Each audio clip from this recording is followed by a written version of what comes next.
just a theater, because you guys are tour guides, you should know, right? Yes. Yes, okay, it's just a nice theater.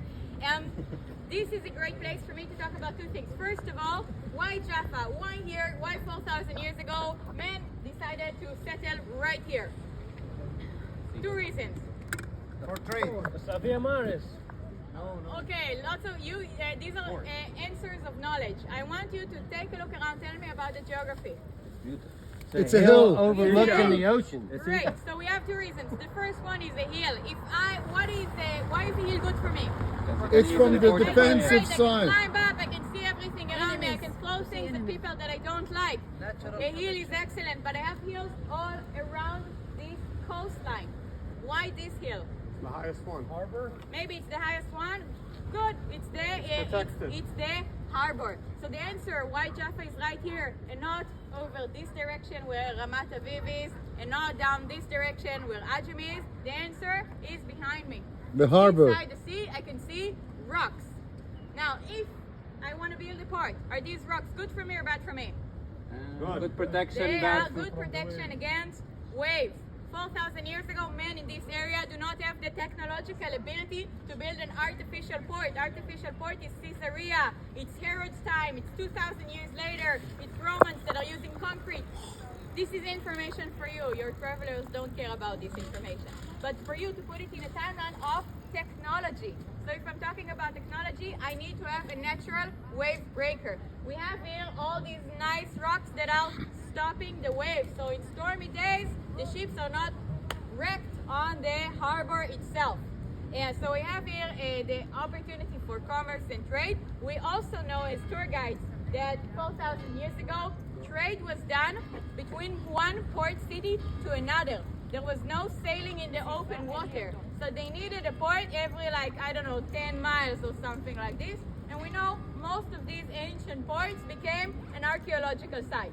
So something is interesting about Jaffa. Why Jaffa of all port cities remained an active port city for the past 4,000 years. We'll talk about it maybe a little bit later. So this is a great point to show our travelers. Here there's a hill, here there's rocks. Now one of these rocks has a flag. Any idea what this rock is sometimes called?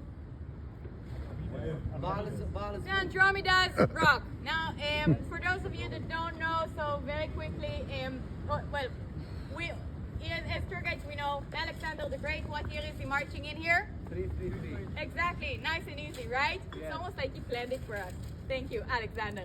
Alexander is coming and taking over. The Greeks are coming here and they're going to look at these rocks and they're going to say, wow, I wonder how these rocks got here. They didn't have nice geologists around to explain to them, no, this is sandstone, the sea level used to be down here, there was ice ages, blah, blah, blah. So they had to come up with a different explanation. What are the explanations the Greeks usually comes up with? God's bridge. Gods, mythology. So once upon a time there was a king in Jaffa. The king in Jaffa had a beautiful daughter called Andromeda.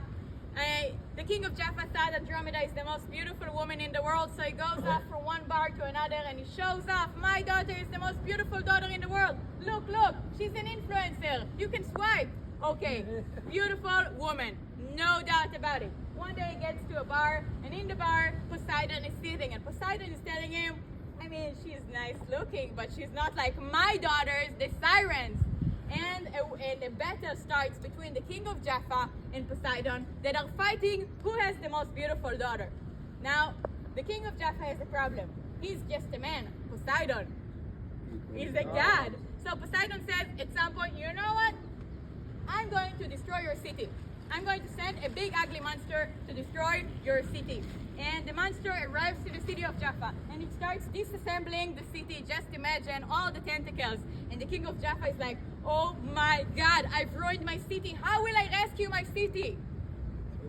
My daughter. I'm going to take my daughter and I'm going to sacrifice her to the monster. Makes sense so far, right? Yes.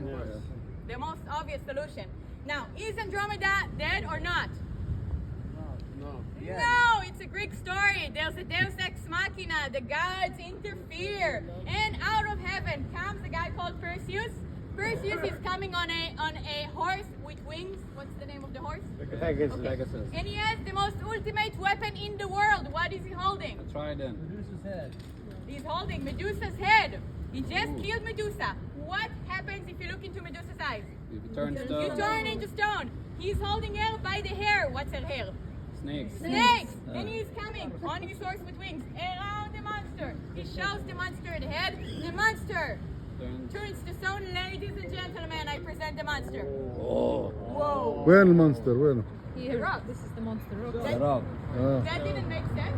That's Nessie, yeah, it works very Perfect sense. Okay. There's so, Nessie. This is the story of Andromeda. A lot of times people are asking me, how will we guide kids in Jaffa? How will I make it interesting for kids? Do we need coloring books? Do we need charades? Do we need a treasure hunt? No, you just need to tell the interesting stories in a theatrical way. Find within yourself the humor in whatever stories you like. And this is a great way to just tell the story to the children. Not only to the children, the physical children that are in your tour, but to the children inside of the adults. Because in the end of the day, what's interesting for children is interesting for the adults, especially people that are coming on a holiday. They didn't come for a university lecture. They want something that's interesting, that's la la la la. And that is the most important thing, more important than the amount of knowledge that you stuff into them in 2 hours. Sababa? Yeah, let's go.